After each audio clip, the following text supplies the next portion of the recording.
en ma qualité de ministre de la Santé et de l'Hygiène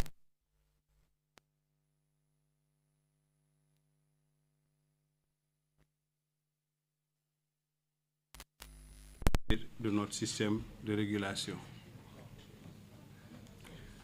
L'objet de cette déclaration porte sur l'affaire dite Softcare, qui a défrayé la chronique et suscité une vive émotion auprès des populations. Les questions qui étaient agitées portaient sur la sécurité sanitaire, la rigueur des contrôles et la fiabilité de nos institutions. Toutes les interpellations et demandes de clarification ont été entendues. Les populations demandaient des réponses claires face à la polémique qui enflait. Il fallait dès lors établir les faits, les analyser pour dire la vérité aux Sénégalais, aux Sénégalaises et aux Sénégalais, en toute responsabilité. C'est le sens de cette déclaration de presse. Maintenant, je m'en vais vous parler de la démarche qui a été engagée par le ministère de la Santé. Dès que la controverse est apparue, à la suite de la publication des conclusions de l'inspection du 29 octobre 2025, j'ai immédiatement ordonné une enquête approfondie conduite par l'inspection interne de mon département. Et j'ai tenu également à mettre en place un comité ad hoc interinstitutionnel associant expertise scientifique, compétences administratives et représentation nationale. Maintenant, relativement à la composition du comité ad hoc et de la démarche méthodologique qui a été adoptée. Ce comité était composé de représentants de l'Assemblée nationale, de mon département ministériel et de celui en charge de l'industrie et du commerce. Il s'agit, pour le représentant de l'Assemblée nationale, de l'honorable député Insa Damfa, qui est là à ma gauche. Pour les représentants du ministère de la Santé et de l'Hygiène publique, nous avons professeur Yérim Mbagnick Diop, qui est pharmacien spécialisé en chimie analytique, coordinateur de l'unité de gestion du projet de relance de l'industrie pharmaceutique locale, ancien directeur de la pharmacie et du médicament, qui est le coordinateur du dit comité, qui est ici à ma droite. Nous avons le professeur Mamadou Fall, pharmacien, professeur en toxicologie, qui est le chef du centre antipoison, qui est ici présent. Docteur Mor Diagne, pharmacien, conseiller technique du ministre de la Santé et de l'Hygiène publique, chargé des affaires pharmaceutiques. Pour les représentants du ministère de l'Industrie et du Commerce, nous avons M. Seydou Nourou Baro, commissaire aux enquêtes économiques principales, chef de la division des produits non alimentaires et des services à la division du commerce intérieur. Nous avons également, qui est là à ma gauche, nous avons également M. Hadim Ndiaye, commissaire aux enquêtes économiques principales, chef du service régional du commerce de Thiès, qui est là aussi à ma gauche. Le comité avait pour mandat d'écouter tous les protagonistes, de procéder à des visites de sites, d'exploiter tout document jugé pertinent. Ainsi, outre l'analyse documentaire, rapport d'inspection, notes administratives, textes juridiques, documentation de qualité et l'audition des différents protagonistes, ARP et Softcare. Les membres du comité se sont rendus sur le site de production dès le 7 janvier 2026. Cette visite devait leur permettre de vérifier toute la chaîne de production, les installations de production, les processus de fabrication, le laboratoire de contrôle qualité, les entrepôts de matières premières, ainsi que le local de mise en quarantaine des produits périmés. L'approche méthodologique du comité a permis d'apporter des éclairages sur ce dossier technico-réglementaire et sanitaire à fort impact socio-économique et émotionnel.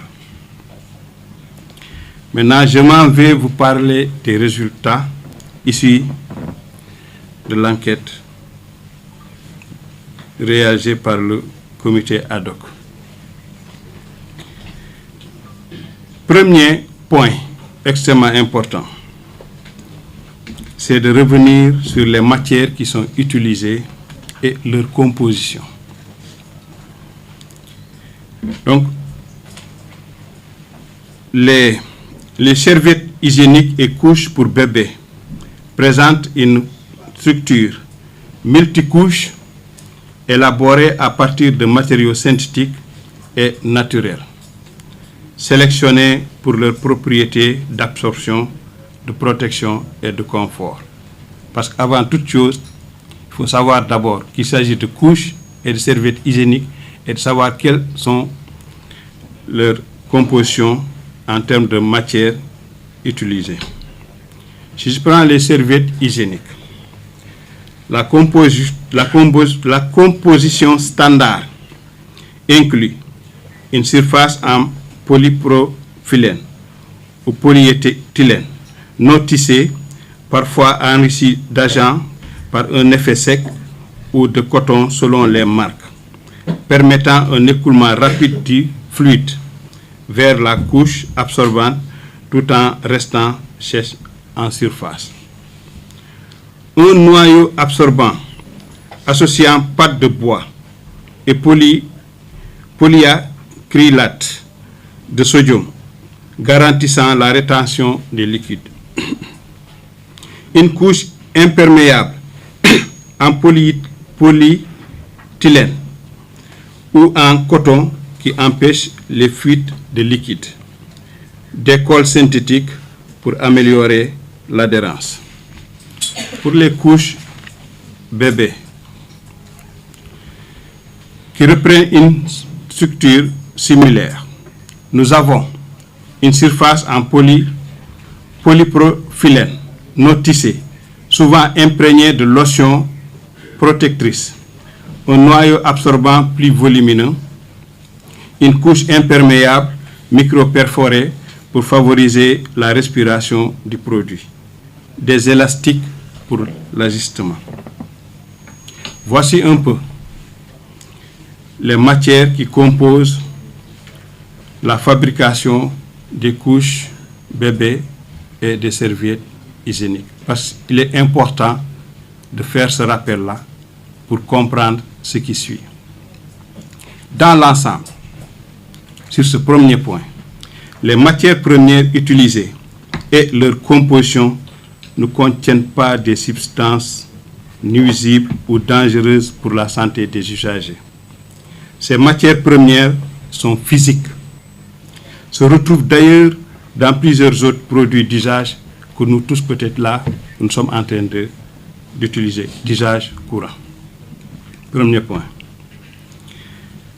Maintenant, on en vient à la matière première périmée. La matière première périmée mise en cause dans ce dossier est décrite comme un film en polyéthylène perforé, large de 95 mm, utilisé dans la fabrication des serviettes hygiéniques et non des couches bébés.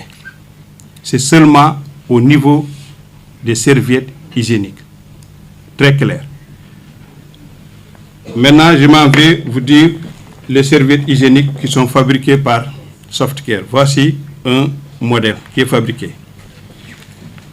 Et voici à l'intérieur la couche qui est dite périmée. C'est cette couche qui est dite périmée. La matière qui est périmée, parce qu'il y a d'autres matières. Mais c'est ça, quand on le détache, c'est cette matière qu'on dit périmée. Matière physique.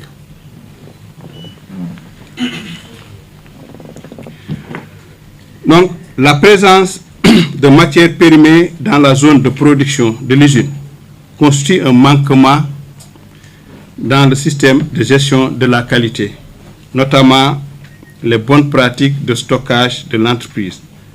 Cependant, l'analyse approfondie démontre que leur utilisation effective dans la production n'a pas été prouvée. Et je vais vous démontrer par rapport à cette non-utilisation. Premier aspect, la différence de taille entre le film en polyéthylène périmé qui est de 95 mm et celui qui est aujourd'hui utilisé dans la production qui est de 90 mm pour toute l'année 2025. Donc, je répète, la différence de taille pour la matière dite périmée qui est de 95 mm avec celui qui est aujourd'hui utilisé au niveau de l'usine qui est de 90 mm. Deuxième point de non-utilisation, la fiche de stock versée dans le rapport de l'inspection comme preuve d'utilisation de la matière première périmée est en contradiction avec les conclusions du dit rapport. Ce dernier évoque une utilisation de la matière incriminée jusqu'en septembre 2025, alors que dans la dernière sortie de matière indiquée sur la fiche de stock, il est clairement mentionné septembre 2024. Les produits finis issus de la matière première incriminée sont absents de la base de données des ventes de l'usine en 2025. Ceci confirme la non-commercialisation des produits en question au moins depuis le 31 décembre 2024, justifiant ainsi leur arrêt de production. Et cela, c'est après que les enquêteurs ont exploité l'ensemble des bases de données que nous avons récupérées au niveau de l'usine. Quatrième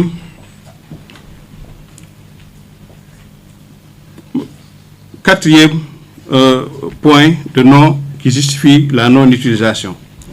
Il a été constaté un écart important entre les quantités de matière périmée détruites par l'entreprise qui sont de 2200 kg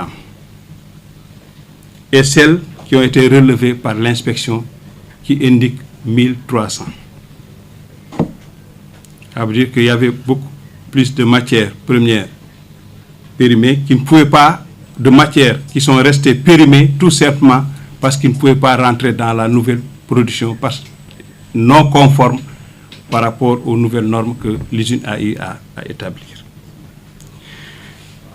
Cinquième point qui justifie cette non-utilisation, c'est l'enregistrement audio transmis au comité par les inspecteurs dans lequel le responsable du magasin Softcare indique que le maintien en stock de ces matières avait principalement pour objet d'en faire constater l'État en vue d'un éventuel remboursement par le fournisseur. Parce qu'au niveau des entreprises, toute matière première qui n'est pas utilisée et qui est démontrée qu'il n'a pas été utilisée faire l'objet d'un remboursement par le fournisseur. Sixième point, c'est l'application du principe de gestion des stocks FIFO, First In, First Out, qui aurait normalement conduit à l'écoulement prioritaire de ces matières si elles avaient été effectivement intégrées au processus de production. Et sur le plan réglementaire, la distinction entre présence et risque d'utilisation avérée est fondamentale. Cette distinction n'a pas été respectée dans la prise de décision initiale. Maintenant, après avoir montré la composition des matières premières, avoir décrit la matière périmée, venons-en aux risques sanitaires liés aux produits. Les travaux du comité ont été menés avec méthode. Parce que dès le départ, lorsque nous avons tenu la réunion pour lancer ces travaux, j'ai dit que je voudrais que ce travail soit le plus scientifique possible, qu'il soit le plus fouillé possible, qu'il soit le plus documenté possible. Et cela a été bien entendu par le comité.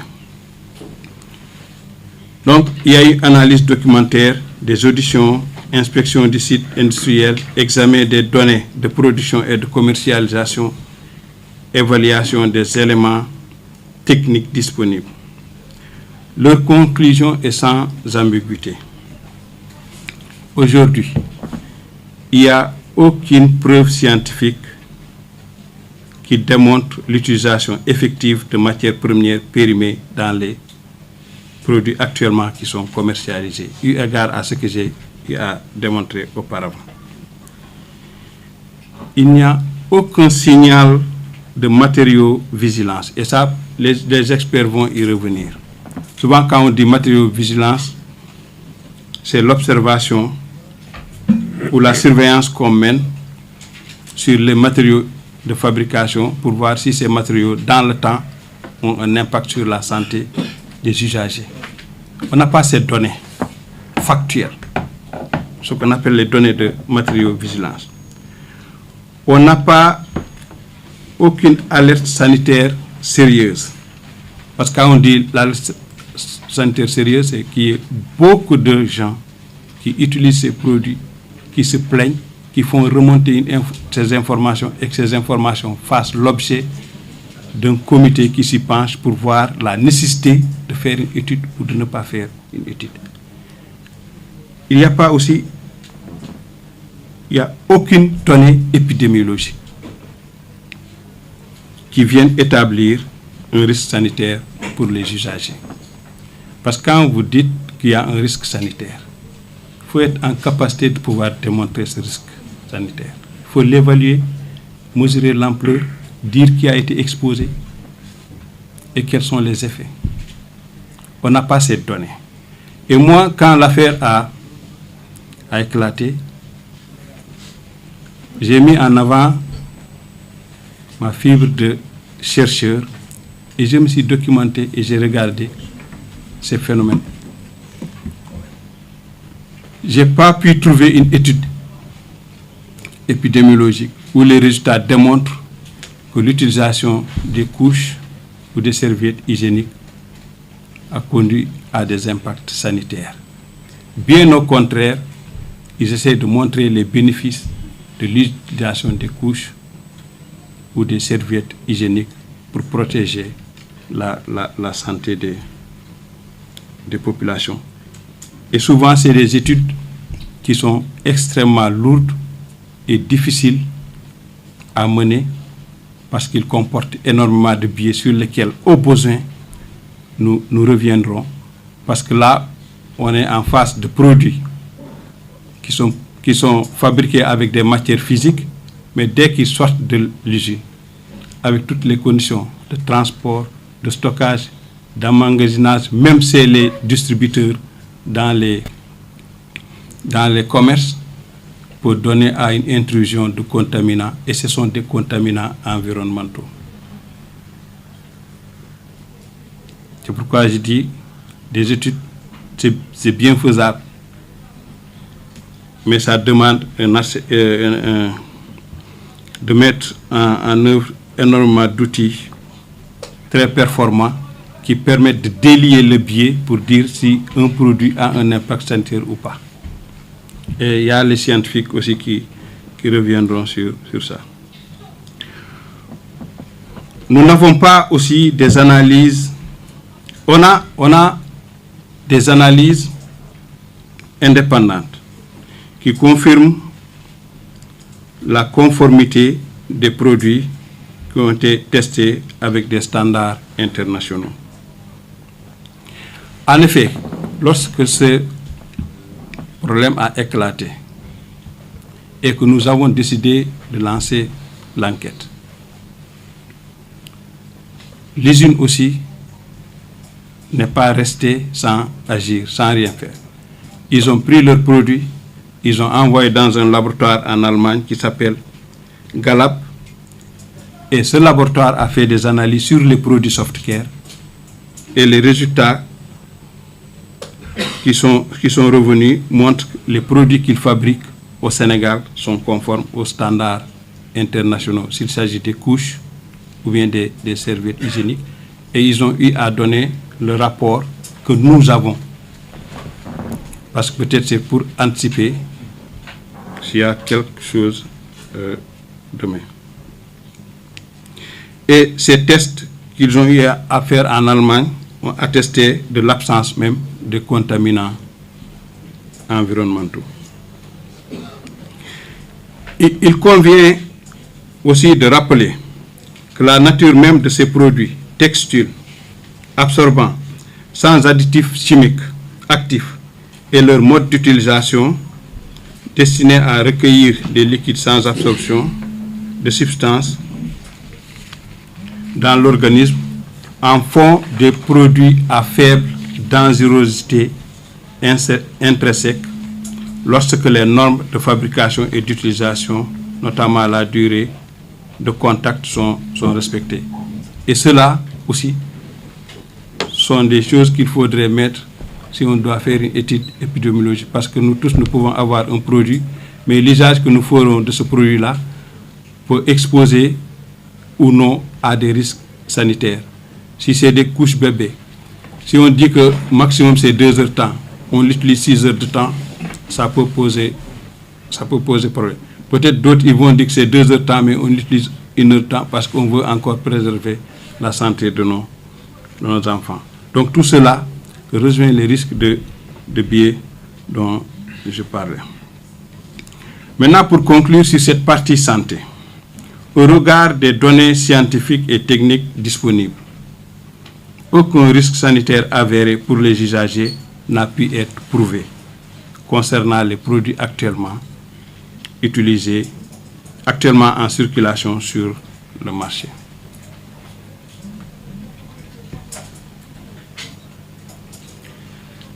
Maintenant, ce point par rapport aux matières utilisées pour la fabrication, ce point sur la matière première périmée et ce point sur les risques sanitaires m'amène à maintenant vous parler des inspections réalisées par l'Agence sénégalaise de réglementation pharmaceutique, notamment les travaux qui ont été conduits par les inspecteurs.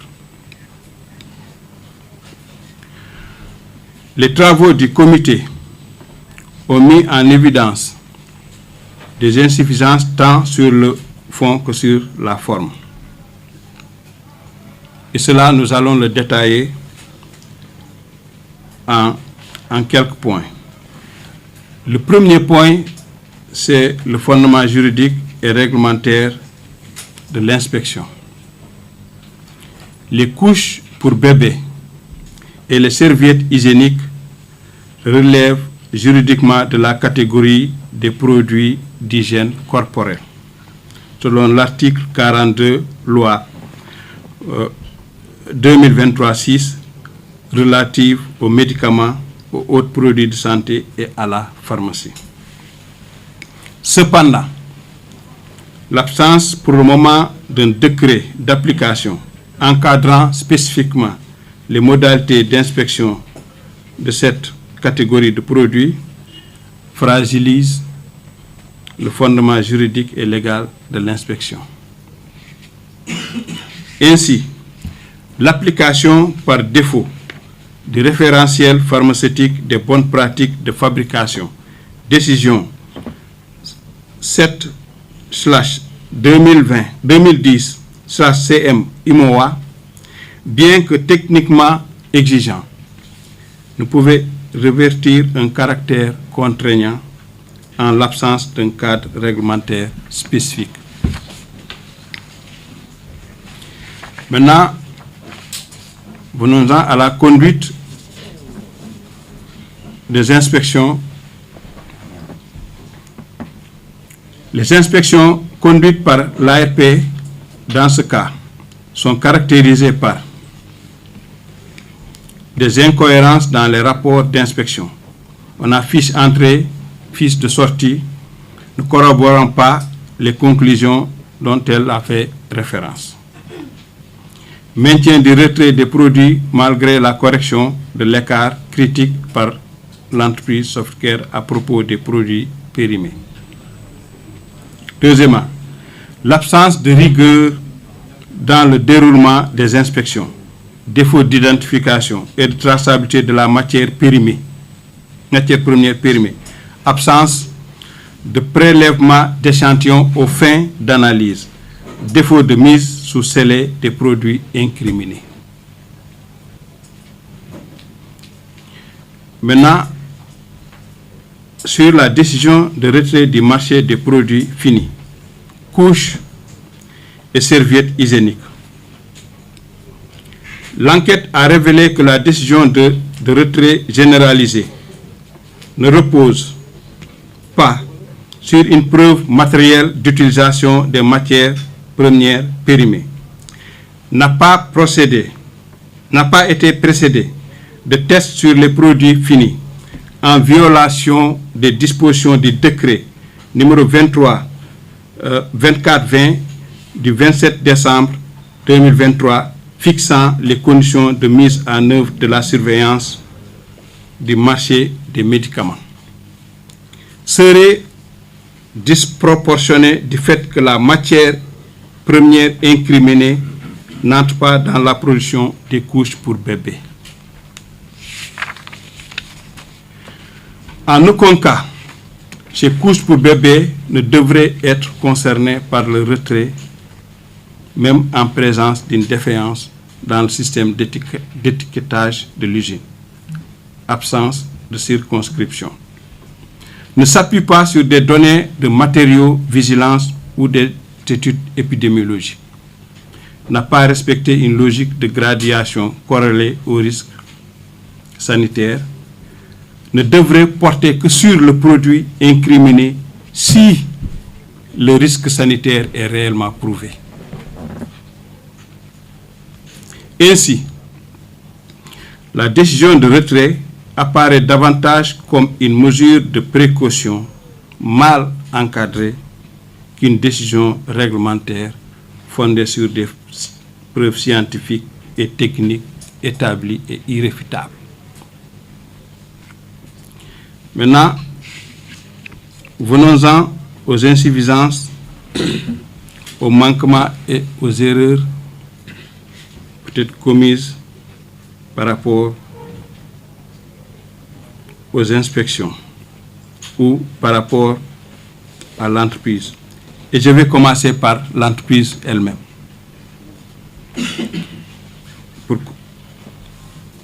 Sur les manquements et les fautes de l'entreprise, il existe des écarts manifestes entre la documentation qualité fournie par Softcare et les preuves documentées de sa mise en œuvre effective. Le niveau de conformité aux exigences normatives ISO apparaît en déphasage avec les certificats des systèmes de management de la qualité ISO 9001-2015, de l'environnement ISO 14001-2015, de la sécurité et de la santé au travail fournis lors de l'entretien.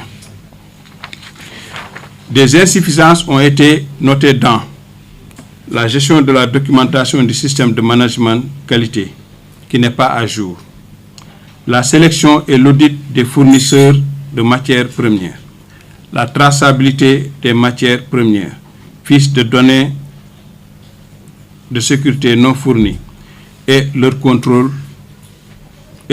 de leur conformité, la gestion des stocks de matières premières, le système d'étiquetage des produits finis, les plans d'action corrective et préventive avec analyse des causes de non-conformité non transmises dans les délais impartis, le contrôle microbiologique des produits finis. Toutefois, ces manquements ne justifient pas en l'état un retrait des produits du marché en l'absence de lien de causalité technique et scientifique entre l'utilisation supposée de la matière première périmée et l'absence d'un risque sanitaire clairement démontré. Il convient de noter que l'usine a corrigé la quasi-totalité des écarts relevés dans le rapport du 29 octobre 2025, notamment destruction des matières premières en présence de la gendarmerie, ventilation du magasin, pose de capteurs de température, recrutement d'un pharmacien.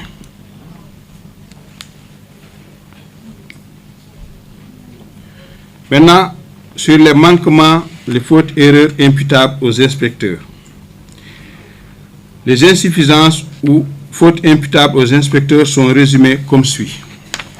Au plan procédural et technique, absence de preuves matérielles tangibles de l'utilisation des matières premières périmées dans la fabrication des services hygiéniques et couches. Absence de prélèvement d'échantillons et de mise sous scellé des produits incriminés avant l'ordonnancement de leur destruction. Incohérence notoire dans les rapports d'inspection. Défaut d'identification de la matière première périmée, laquelle n'entre pas dans la composition des couches pour bébés, mais était exclusivement utilisée dans une gamme de serviettes hygiéniques dont la fabrication est définitivement abandonnée depuis le dernier trimestre de 2024.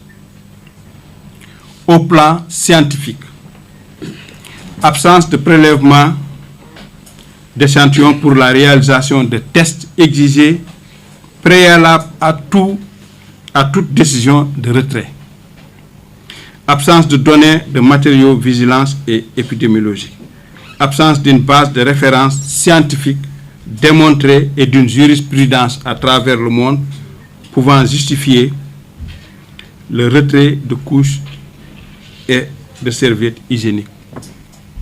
Et souvent, je rappelle qu'en science, s'il n'y a pas un résultat tangible dans un pays, on peut utiliser une jurisprudence qui peut être mondiale, qui peut être régionale, mais qui prouve le risque que nous voulons démontrer et que cela puisse conduire à prendre une décision.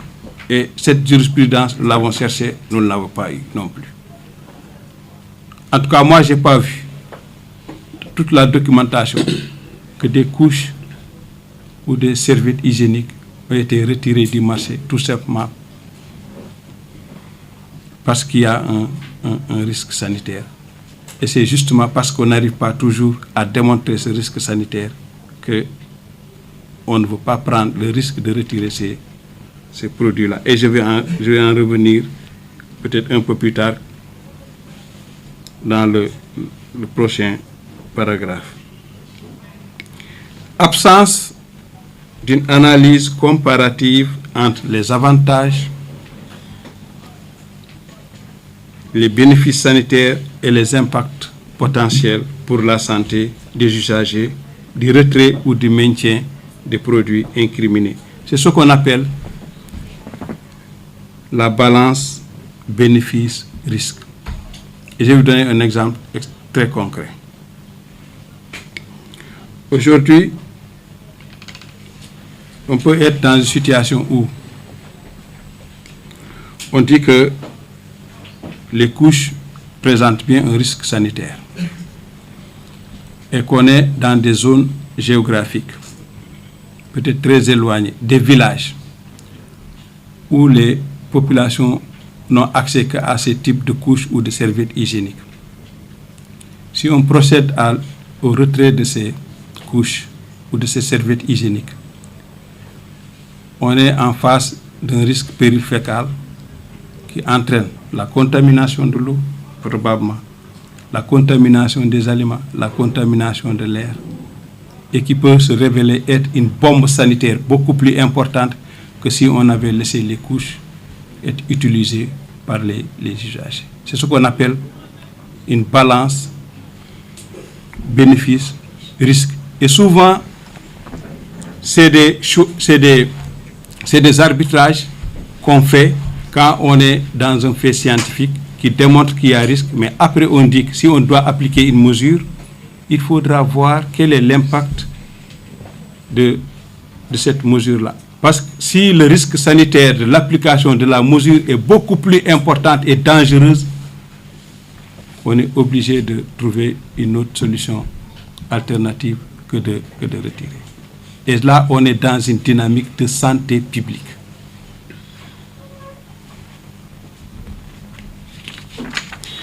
Au plan réglementaire, référence des bonnes pratiques de fabrication utilisées non adaptées aux produits qui ont été inspectés. Non-respect de la réglementation sur la destruction des matières incriminées, matières premières périmées, décision de retrait des produits en violation de la réglementation sur la surveillance du marché. Donc, absence de tests sur les produits incriminés. Et ça, je le répète, si on doit retirer un produit, ce que dit la réglementation sur la surveillance du marché, il faut faire un test et prouver que le produit est dangereux pour la santé avant de pouvoir le retirer. Si vous n'avez pas ce test, vous ordonnez le retrait de ce produit-là. Ça veut dire qu'on n'a pas un fondement ni juridique, ni scientifique, qui atteste de la décision prise par les autorités. Maintenant,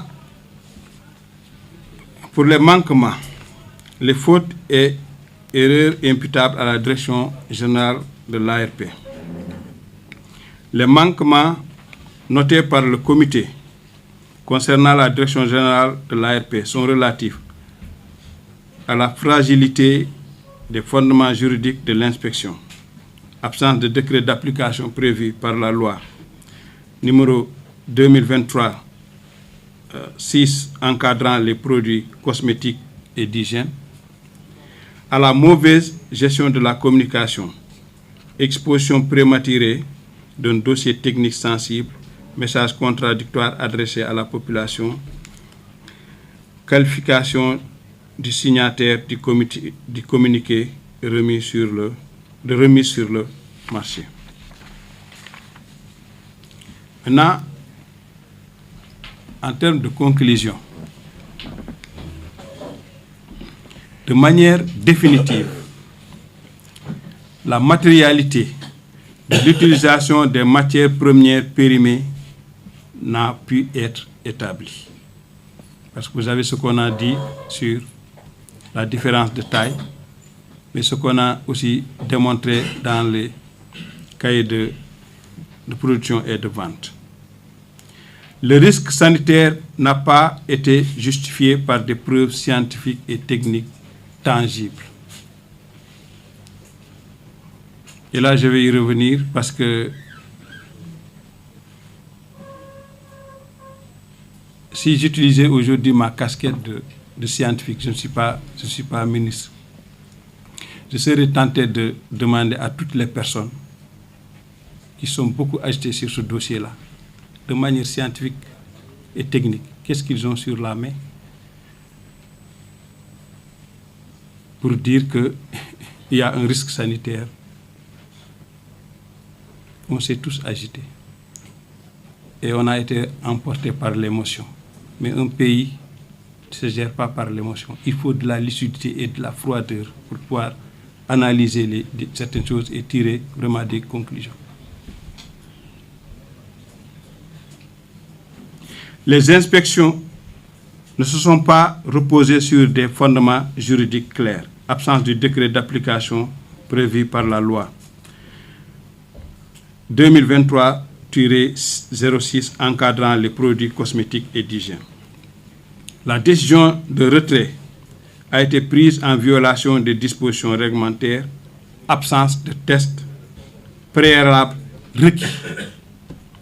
Des faiblesses dans le système de management de qualité ont été aussi relevées, notamment en matière de gestion des produits périmés et d'étiquetage, compliquant toute action de retrait ciblée par lot ou série en cas de nécessité.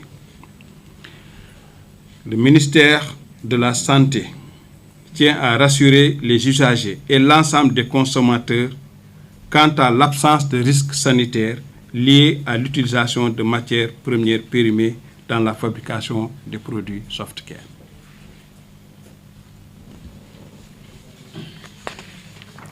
Sur les mesures correctives, je voudrais rappeler que la priorité du ministère de la Santé reste inchangée. Assurer la protection des populations, consolider les institutions et soutenir le développement d'une industrie responsable contribuant au progrès du Sénégal. Sous ce rapport, il est important pour les inspections dans l'avenir de privilégier une démarche pédagogique consistant à aider les entreprises à améliorer la qualité de leurs produits tout en respectant les exigences de sécurité sanitaire pour les usagers, mais également la préservation de l'outil de production économique. C'est pourquoi mon département partage entièrement les propositions d'amélioration formulées par le comité dans le but de renforcer durablement la sécurité sanitaire. Il s'agit d'accélérer l'adoption du décret encadrant les produits cosmétiques et d'hygiène corporelle, d'élaborer des normes nationales pour la qualité et l'étiquetage, de créer un cadre formel de coordination interinstitutionnelle entre l'ARP et la direction du commerce intérieur, de mettre en place un dispositif renforcé de matériaux-vigilance, d'accompagner les industries vers une conformité complète aux exigences réglementaires, de mieux prendre en compte la problématique du contrôle de la qualité des produits non alimentaires en redynamisant le programme de vérification des importations institué dans le décret 91 1221.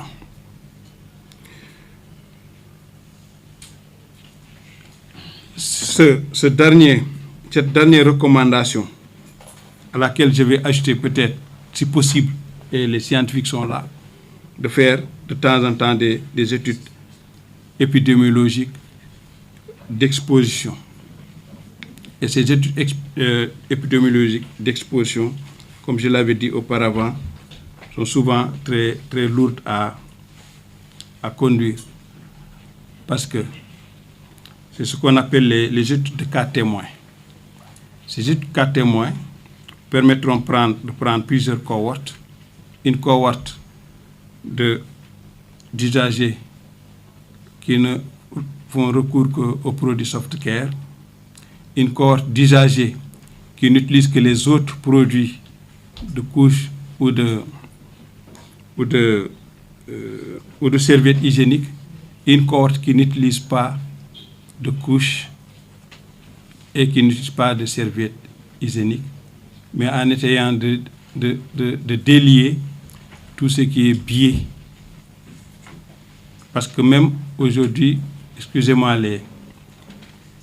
les dames qui utilisent des serviettes hygiéniques, mais ils utilisent aussi d'autres produits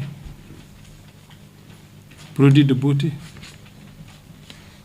Peut-être qu'il y a des interactions, on ne sait pas. C'est pourquoi quand il s'agit de démontrer un risque sanitaire, il faut beaucoup de précautions en termes de science, de démarche scientifique, mais également des méthodes et des outils qui sont utilisés pour arriver à des résultats probants. Et c'est parfois même des résultats qui peuvent être remis en cause peut-être 2 ou 3 ou 4 mois après. Parce que la science est toujours un éternel recommencement. Donc je voudrais vous remercier pour votre présence et voici ce qu'on voulait aujourd'hui partager avec vous par rapport aux résultats sur l'affaire Softcare. Et je tiens à remercier également très chaleureusement l'équipe qui a eu à conduire, le comité qui a eu à conduire ce travail d'enquête. On est à votre disposition s'il y a quelques questions, mais l'essentiel de ce que nous voulions dire est contenu dans le résumé qui sera partagé avec vous au besoin. Merci beaucoup. Merci, monsieur le ministre. Peut-être que ce n'est pas trop demandé si vous pouvez revenir sur la partie conclusion uniquement en wolof. La partie conclusion uniquement. Donc, il reviendra sur la partie conclusion en wolof avant qu'on ne prenne les questions.